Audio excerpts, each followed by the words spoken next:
Coogs House. All right.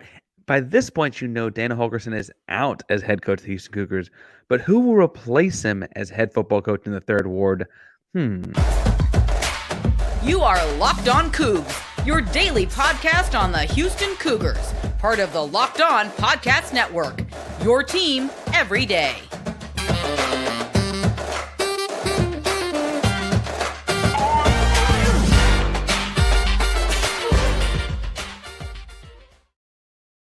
Welcome to Locked On Coogs, daily podcast about your Houston Cougars. I'm your host, Houston-born teacher and coach Parker Ainsworth, here to break down all things Cougs. If you're a U of H fan or just a hater who came to stop by, you're welcome to. But please be sure to subscribe down below. That way you can listen to Cougs in your newsfeed each and every day, which is making Locked On Cougs your first listen of the day. Welcome back to YouTube channel. That's where you found us. It is so good to see you again. Remember to subscribe. Getting to 1750 very quickly. That's the next giveaway mark. Like and comment on the video. Let us know you're in the contest. If after talking about replacements for one Dana Holgorsen, you just don't know what to say, you're more of a basketball guy, or you are a Dana fan, those people still exist somewhere out there. Tell me in the comments down below your thoughts on cranberry sauce. Now, I feel like we got a couple guys that are going to do it. First, for today's episode, I want to talk about three different replacement candidates for one Dana Holgorsen that are all kind of being rumored as favorites. And I say that because they're being consistently mentioned by reliable sources. I will talk about them one at a time. The first segment will be about Gary Patterson. Second segment about Willie Fritz. And third and final segment about one Jeff Traylor. Now, I am not as high on some of these guys as everyone else. I have pros and cons for each one. That's how we're going to start today's episode. We're going to get into other parts of the longer list of people that could fill this spot over the course of the week. But I wanted to start with the favorites because, frankly, if there's a hire made this week, it could very well be one of these three people. We'll get into that more as we get each one of them. But first, let's start with one, Gary Patterson. Gary Patterson is by far and away the biggest name on this list. Gary Patterson was the head coach at TCU for 21 seasons. Most people don't put together that he was also the defensive coordinator there for the 2 seasons prior to that. He spent some time kind of bouncing around, like 1 year here, 2 years there, as D coordinator in different spots, as he was at Cal Lutheran, which is D3 school in 1987, Navy in 1995, New Mexico for a couple years right before he got to TCU, et cetera, right? But the big chunk, obviously, being at TCU from 2000 to 2021 when they mutually parted ways. And after that, he would go on to be a special assistant at UT Austin and served kind of as a guidance role with Big 12 type czar for Sark and those guys. And he spoke, kind of at length recently about how he learned as much from the Sarkisian staff as he taught to the Sarkisian. That was very much a two-way street for him. He felt like in that TCU run, they went to a bowl game far more often than they did not. Let me count this up. 1, 2, 3, 4, 5, 6, 7, 8, 9, 10, 11, 12, 13, 14, 15, 16, 17, 18, 19, 20. That can't be right. Is that 20 bowls? No. 19 bowls. I miscounted. 19 bowls across 21 years. Obviously, TCU also went from nothing to a big-time something. In his first season at TCU, they were just 6-6 in Conference USA. By his second season, they were 10-2, winning the Liberty Bowl. By his third season, they were 11-2. Then they would move on to the Mountain West Conference, where he went 11-1, 11-2. Took a year at 8-5, then 11-2, 12-1, 13-0 with a Rose Bowl victory, and 11-2 with a victory in the Poinsettia Bowl. Right, like very quickly went from nothing to something at a national level while being in a Group of 5 conference. Right, he then went to TCU, took TCU into Big 12, had a rough first couple of years, but by 2014 was winning the Peach Bowl, going 12-1. By 2017, they went 11-3. Right, like things kept on rolling. He did, however, have a rougher last couple years at TCU as the head guy. Went 7-6, 5-7, 6-4, 3-5 before they ultimately decided to part ways. He and TCU both decided to just not renegotiate the contract any further. TCU moved on. They would go on to get to the college football national championship with a lot of guys he recruited on that roster in 2022. Gary Patterson has been quoted as saying, again, he has learned a lot from Sarkisian's staff about modern college football. He has talked about how like that opened his eyes to a lot of the way things are being done now and the most effective ways to do it now because he was at one place for so long. As far as pros in him, I see that he has built a program literally from scratch. He has transitioned that program into the Big 12. He has had success at every one of those transitional points. He's done it while doing it in the state of Texas. He's recruited the state of Texas. He's alleged the state of Texas. And I said on the bonus pod on Sunday that I don't know that it's realistic to expect a Kelvin Sampson type guy to fall in your lap. But Gary Patterson is a Hall of Fame caliber college football coach that is kind of floating out there without a job right now. And it's kind of in your backyard that he's a special assistant that just finished his gig at UT Austin, right? So it's not quite the same thing, but it's a very similar thing as I see it. His biggest thing he did while he was at TCU, the biggest pro I see, is in recruiting the state of Texas, not Dallas, to Fort Worth. He pulled in kids and was able to find diamonds in the roughs and convert athletes to ways that they would be successful and ultimately even become NFL football players. He would find safeties that were originally two-star linebackers in high school and make them all-conference safeties winning Rose Bowls. He would find wide receivers that played running back in high school. He would find a slot corner that played wide out. He would find defensive tackles that played offensive center. Like he found all these different guys and was able to convert them into all conference, all Big 12 conference at times, caliber players because he had an eye for talent and could see how to fit a guy's skill set into what they did and be successful. Obviously, having like Dalen Thompson helped a lot at one stretch there, right? Like things help. Having good athletes come through helps, but those good athletes still exist in Texas. And I think being able to net those guys helps as well, especially with the way his name carries that kind of weight. He's not a flawless candidate. He is 63 years old. How long would he be here if he were here, right? He's not a young pup. He is a defensive-minded coach. College football has changed even in the time he's been away, let alone the time since they were last very, very successful at TCU. What would the offense look like? What would the offensive staff look like? Now, he has told people that will listen that he has a staff filled out. Like he has a staff ready and waiting to get the phone call saying, here's where we're going. Right. But I feel like personally that the only way to combat those cons of his age and his offensive staff would be to have a young offensive coordinator that has head coaching qualities. That way you could get 5, 6, maybe 7 years out of Gary Patterson and then transition and keep the thing rolling by handing it off to the next guy and have that transition go smoothly to keep the program building, right? Obviously, you could always just completely rehire a new guy, but I could see how that would be an important part of his staff and make sure the transition of the program moving forward is clean. Because I'm giving it 7 years. It's probably closer to 4, right? Just being a 67, 68-year-old guy coaching college football is a lot to ask. The other thing I will say is that when he was leaving TCU, he, like a lot of college football coaches, has had negative things to say about NIL. We know that Houston needs to continue to build those programs and continue to do well in rewarding our student athletes and finding ways to compensate them with NIL dollars, right? It's a big part of how you lose kids in the transfer portal. It's a big part of the college football world today, and it's not going away.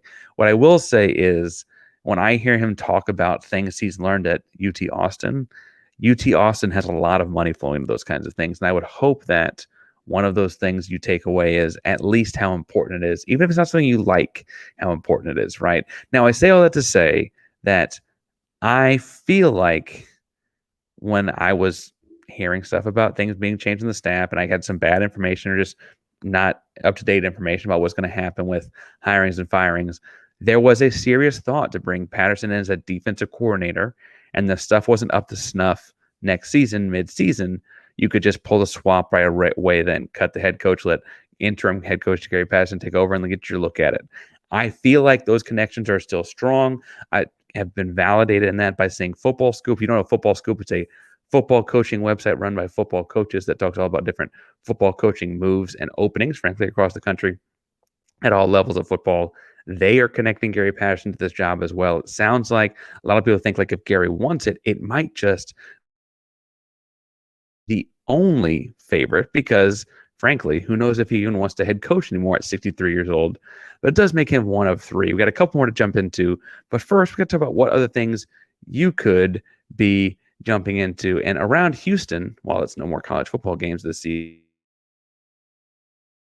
basketball games, pro football games, theater, music, all kinds of things to jump into. If you want to go to any of those kinds of things, you need to go to Game Time, download the app today, and get tickets to those events. They got cool features where you can go on and like say, hey, I want to sit in roughly this section. And they find you a row and pair of seats, and you get an average of 18% savings if you just let them do the hard work for you on that point.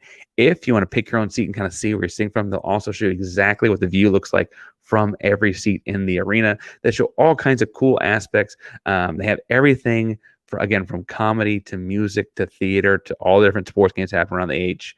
Everything happening in Houston, you can do it through Game Time. So go to Game Time, download the app today. From the Game Time app, you use code Locked On College, you get $20 off your first purchase. That's code Locked On College, LOCKEDONCOLLEGE for $20 off your first purchase. Download Game Time today. Last minute tickets, lowest prices, guaranteed. All right, I want to talk some about a guy that I think Houston fans know the name of very well because he's been in the conference. I guess he was in the conference, Houston, for a hot minute. And he, frankly, turned Tulane from a doormat into a team that's knocking off Power Fives and New Year's Six Bowls, and that is one Willie Fritz. Now, Willie Fritz, I think, is not on every school in America's board. He is on contract for a while at Tulane. He is also 63 years old, weirdly enough. And he's a son of a coach. He's been coaching in his blood. And while they don't have to report their salary, it does appear that he has a contract extension that publicly has been extended through 2027, although with the actually see that pushed even farther. And it looks like after the success they had last season, 2022, he was making about $2.1 million last year. So you got to expect to pay some sort of a buyout with Tulane on that. I'm sure if you want to bring him to Houston, you're looking at paying about $2 million a year for 4 or 5 years, like those kinds of things, right, to get him out of Tulane. Now, it won't be exactly that because that's not exactly how a buyout works, but you're going to have to pay to get him out of there. What I do think is interesting looking at Willie Fritz, though, is that, frankly, he beat your butt a year ago and beat your butt with backup quarterbacks and all kinds of fun stuff last year. He also, though, I think I'm looking at pros and cons, right? The biggest pro that sticks out from him is across his career, he is a winner. He won at Central Missouri, a Division II school. There were some things tailing off by the end of his tenure there in the late aughts, but he found ways to win at Central Missouri. He went to Sam Houston State and very quickly took them from 6-5 his first year to 14-1 his second year and playing in the FCS championship game, ultimately losing to that powerhouse that is North Dakota, South, one of the Dakotas. He went to that game twice in 4 years, very quickly got that program turned around at Sam Houston State. He had a quick stint at Georgia Southern before jumping over to Tulane. In his 2 years at Georgia Southern, they won a combined 17 games across the 2 seasons and made a bowl game appearance. At Tulane, it took a little time. We'll talk more about that in a second. But he went 12-2 last year, obviously, with a big win in the Cotton Bowl over USC and Heisman Trophy winner Caleb Williams. And then this season is currently sitting at 11-1, 8-0 in the American Athletic Conference.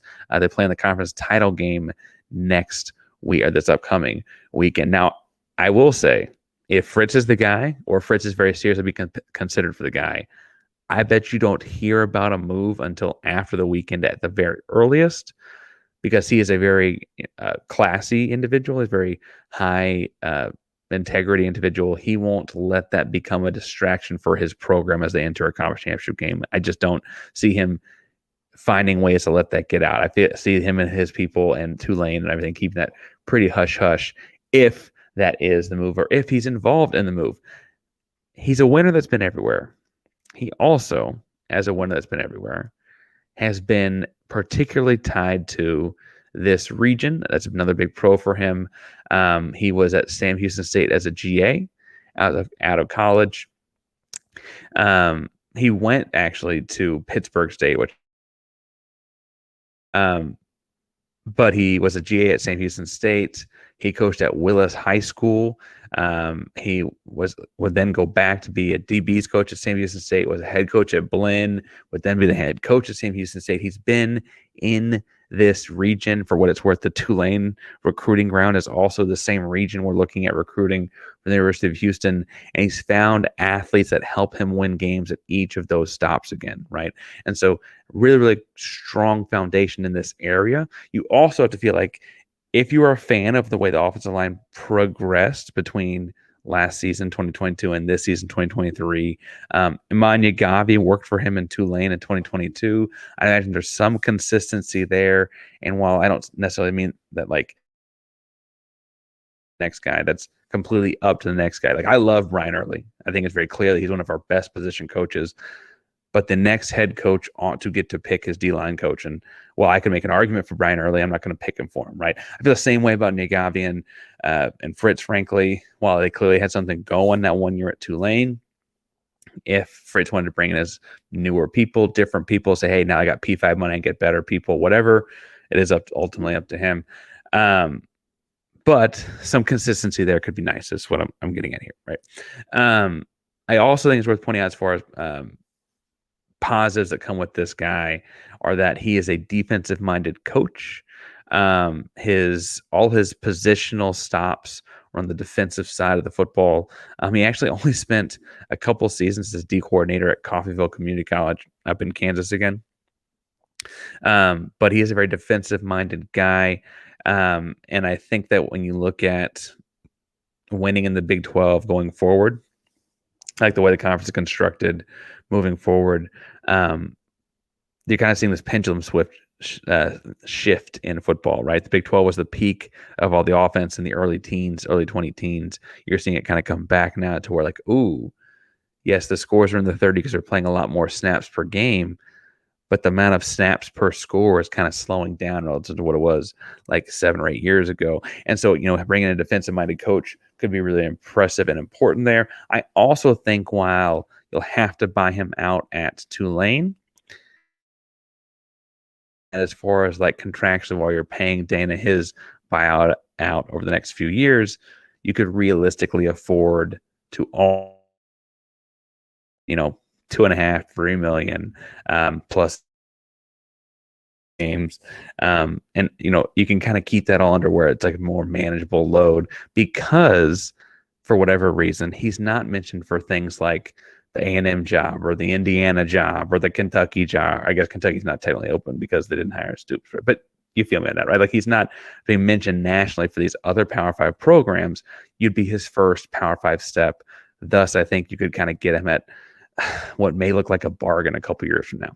Now, as far as cons go, it's a short list, right? Fritz is a good coach. I don't mean to say anything that he's not.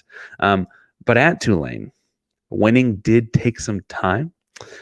He went through a 6-year stretch with 2 7-win seasons, and those were his best seasons. Now, obviously, Tulane needed a massive turnaround. Winning 4 games in his first season was progress, right?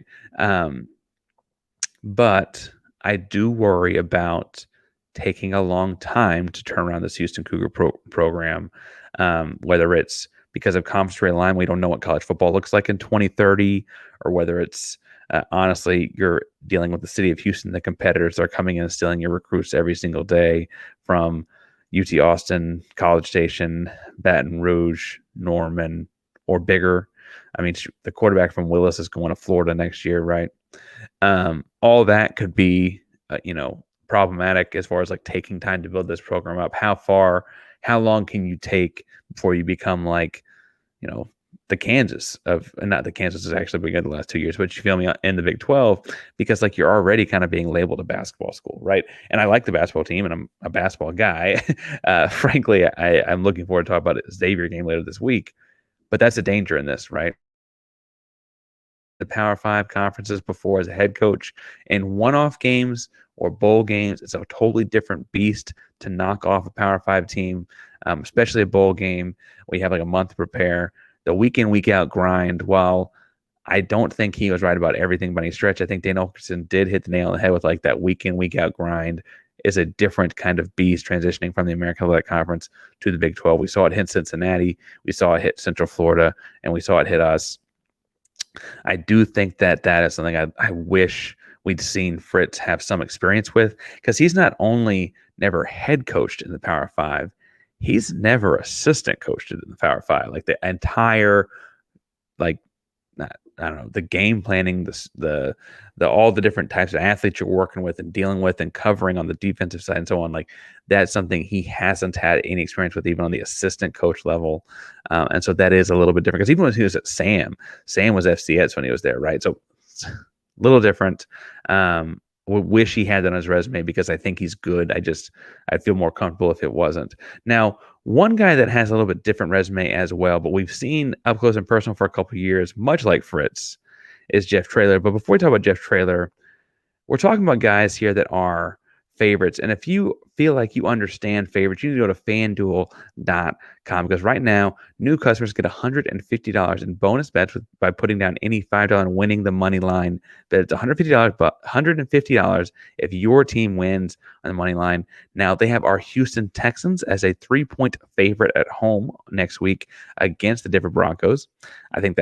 I'm thinking Tank Dell catches a couple touchdowns. I think that's 3 points easy. But the money line is at plus 128 Denver, minus 152 Houston. Feeling pretty good about that. If you're more of a college hoops guy, well, I can't give any money lines yet. They haven't put down the Xavier line quite yet. Houston is at plus 2,000 to win the national championship. When you go to the Final Four, Houston's at plus 430. I think both those are great odds. I think both those are things you need to go check out at FanDuel.com. Visit FanDuel.com/LockedOn. Kick off the season this year. FanDuel, an official partner of the NFL. All right, so Jeff Traylor has been a common name thrown around basically every coaching job in Texas and the J. A long, successful high school coaching career at Gilmer, Texas, or Gilmer High School in Gilmer, Texas, from 2000 to 2014. A couple different high school coach of the year type things. In charge of, it wasn't a union, but like spoke on behalf of the coaches. A couple different. He's a well-respected high school coach. He went to UT Austin and coached tight ends from 2015 to 16. SMU and coach running backs in 17. Arkansas and coach running backs in 2018 and 19. And then it's been at UTSA as the head coach ever since. He's 55 years old, so actually older than Dana, but younger than the guys we talked about so far today as far as the favorites go across the nation. He did sign a contract extension through 2031 and 2021, and it looks like he's getting paid about $2.8 million annually. Now, I don't have the contract details in front of me as far as like what the buyout on that would be, but that can get a little challenging financially. Not impossible, as we've seen, even the things that we think might be impossible. Dana might not be so impossible, but that is something worth noting. The thing that Traylor brings, I think that people like, is that he has an energy about him. In just a couple seasons at UTSA, he's made them very, very much a player in Group of Five football, one that will knock off the occasional Power Five team, and frankly played Houston very competitively the last 2 seasons. Now, Jeff Traylor's college career is just, as a head coach, is just, I guess, technically wrapping up its 4th season. His first season at UTSA was 7-5, but then in 2021 he went 12-2. 2022 he went 11-3, and this season he went 8-4. He's been to bowl games in each season. He's been a head coach. UTSA, for its worth, has not had a football program all that long. Not had a Division I FBS program. Has not had a football program for all that long. I think people frankly think of their success as being entirely Jeff Traylor based, but they don't have a history of anything. Poor play, good play, anything, right? Now, Traylor, while he's been there, has, again, connected with staffs across the state of Texas, very connected in North Texas. He has been Power 5 staffs, even though he has not been a Power 5 head coach. And he saw one transition at UTSA from Conference USA to American Athletic Conference. And I think, because Houston did that once upon a time, I think it's safe to say that we've seen ourselves how that is a step up, not unlike going from the American to the Big 12. So he's oversaw that. It went very well for him, right? Again, they went from 11-3 in Conference USA in 2022 to 8-4 in the American Athletic Conference this year. Clearly, things stepped on up. The cons of Jeff Traylor, and I think he's a lot of people's favorite because we've seen him and we've seen competitive games with him and so on. I felt like in preparing to play him or preparing to watch the Houston Cougars play him the last couple seasons doing this podcast, the offense was very athlete dependent. It was simple things that work when you have talented dudes. And that works really well when you have more talented dudes than the rest of your Conference USA opponents. And I say to say that, like, I wonder how long it takes to transition that offense to a Big 12 offense because it's going to take you some time to go get those more talented dudes. It just will, right?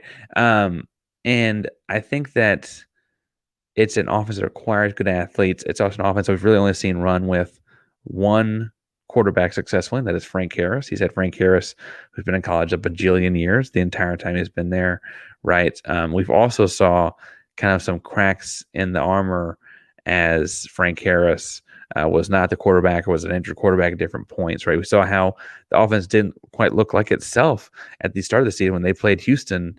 They only scored 14 points, and we know Frank Harris is coming off of a summer of injuries, right?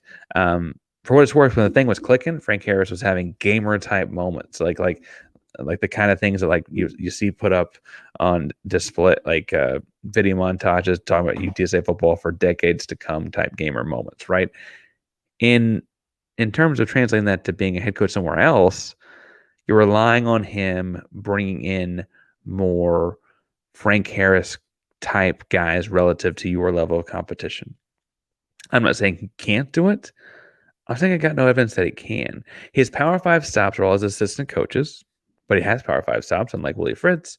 But his Power 5 stops were UT Austin when they were bad, 2015 and 16, SMU for a year, Arkansas when they were bad, and each of those places they cleaned house afterwards. And so I